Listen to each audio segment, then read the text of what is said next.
జరుగుతున్నటువంటిది చూడు మనం 100 ఏం జరగట్లేదు ఈరోజు. నిజంగా చెప్పాలంటే నీకు తెలుసు నాకు తెలుసు రాష్ట్ర బడ్జెట్ హామీలు పొంతన లేకుంటున్నప్పుడు ఇవాళ కాకుంటే రేపు కూడా అది దానికి రివర్స్ అవుతుంది ప్రజలు.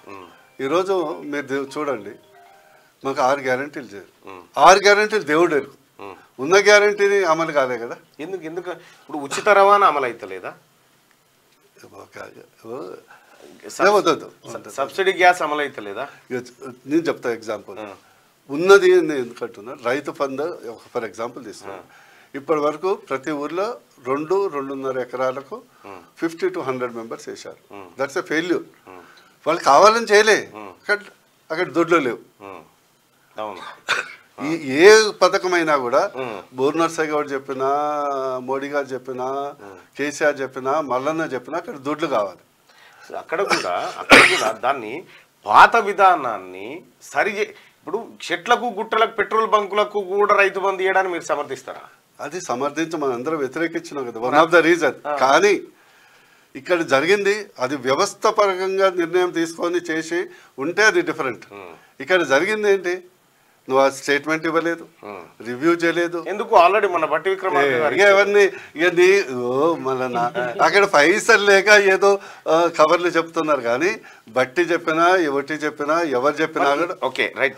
వచ్చినప్పుడు ఒకటేందంటే నువ్వు గుర్తుపెట్టుకో, ఈరోజు తెలంగాణ ప్రజలు 6 నెలల తర్వాత ప్రభుత్వం మీద ఎట్లా రియాక్ట్ అవుతారో ఇదే వేదిక మీద మనం డిస్కస్ చేద్దాం. ఎందుకంటే మనం 100 days అయింది కాబట్టి మాట్లాడుకుందాం. కానీ డాక్టర్ సాబ్ ఒకటి, ఎస్ తెలంగాణ ప్రభుత్వ ఖజానా మొత్తం ఖాళీ చేసిపోయిండు కేసీఆర్. ఖజానా ఖాళీగా ఉంది, నిజంగా ఇబ్బందులు ఉన్నాయి అన్న విషయం అయితే మీకు తెలుసు కదా.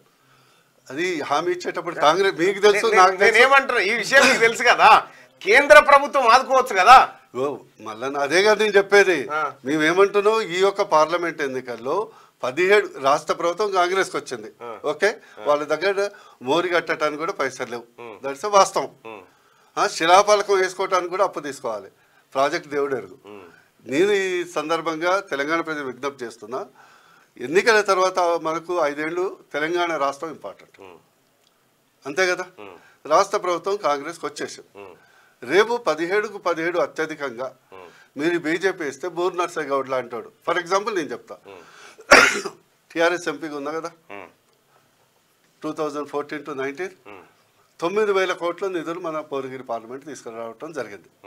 ఎయిమ్స్ కానీ, కేంద్రీయ విద్యాలయం కానీ, ఎంఎంటీఎస్ కానీ, పాస్పోర్ట్ కేంద్రం కానీ, 524 కిలోమీటర్ల జాతీయ రహదారులు కానీ, కుల వృత్తులకు స్ఫూర్తి పథకం కింద పెంబర్తి, మోత్కూరు హ్యాండిక్రాఫ్ట్, పోచంపల్లి, చెర్యాల భవన్, టాటీ రీసెర్చ్ సెంటర్, ఇవన్నీ ఎక్కడి నుంచి తేపగలిగినావు? ఇవన్నీ ఉన్నాయా ఇప్పుడు? చూడు, నువ్వు రేపు కెమెరాని పంపి. ఈరోజు ఎయిమ్స్ బయట 10 లక్షలకి అయ్యే ఆపరేషను పూర్తి స్థాయిలో ఇంకా కంప్లీట్ కాలేదు, ఓన్లీ 30% అయింది. ఇంకా 70% బిల్డింగ్స్ అవుతున్నాయి. మన పేషెంట్ ఫోన్ చేశారు, సార్ మీ పుణ్యమా అంటూ హైదరాబాద్లో ఒక హాస్పిటల్ పోతే 5 lakhs ఎస్టిమేట్ ఇచ్చారు, ఇక్కడికి వచ్చాను 1000 రూపాయలతో అయిపోయింది సార్ అంటే. కాకపోతే ఏంటంటే ఒక డాక్టర్ ఏ కూడా పని చేసిరు మీరు, ఎందుకు చెప్పాలా? మీకు కొన్ని హాస్పిటల్లో షేర్లు నాకు షేర్ లేదు, సరే హాస్పిటల్లో లే షేర్ నాకు హాస్పిటల్లో వర్క్ చేస్తారు అట్లా అయితే ఇప్పుడు మళ్ళా ఉండు అటువంటి మీరు ఈ హాస్పిటల్ చెప్పేది విను. నాకు విద్యా వైద్యాన్ని పేద కుటుంబం నుంచి మధ్య తరగతి నుంచి వచ్చిన రోజు 10 కాల్స్ వస్తాయి, సార్ 15 లక్షలు బిల్ అయింది, తక్కువ చెప్పారు. ఏం చెప్పిస్తా, ఓ 15,000, 20,000, 30,000 తక్కువ చేస్తారు. సార్ 5 లక్షలు బిల్ అయింది. అడ్మిట్ అయ్యేటప్పుడు అరే నువ్వు ఎందుకు అడ్మిట్ అయినావు రా భయ్, నాకు మొదలే ఫోన్ చేయొచ్చు కదా. నిమ్సో, ఉస్మానియో, గాంధీ మాకు అందరి దేశంలో చెప్తుంటే కానీ ఆపత్తితోనే ఉరుకుతారు. ఇక 2 రోజులు కాగానే రోజుకు 1,00,000 బిల్ అవుతుంది. 3వ రోజు నుంచి టెన్షన్ స్టార్ట్ అవుతుంది. బంధువులు గాయబ్ అవుతారు, ఎవరు చూడటానికి రాడు, పైసలు అడుగుతారేమని. అందుకొరకు ఏంటంటే నేననేది ఏంటంటే అంతిమంగా సరే ఓకే, కాంగ్రెస్ గవర్నమెంట్ ఎట్లా పంపం చేస్తుంది అనేది ముందు మనకు తెలుస్తుంది.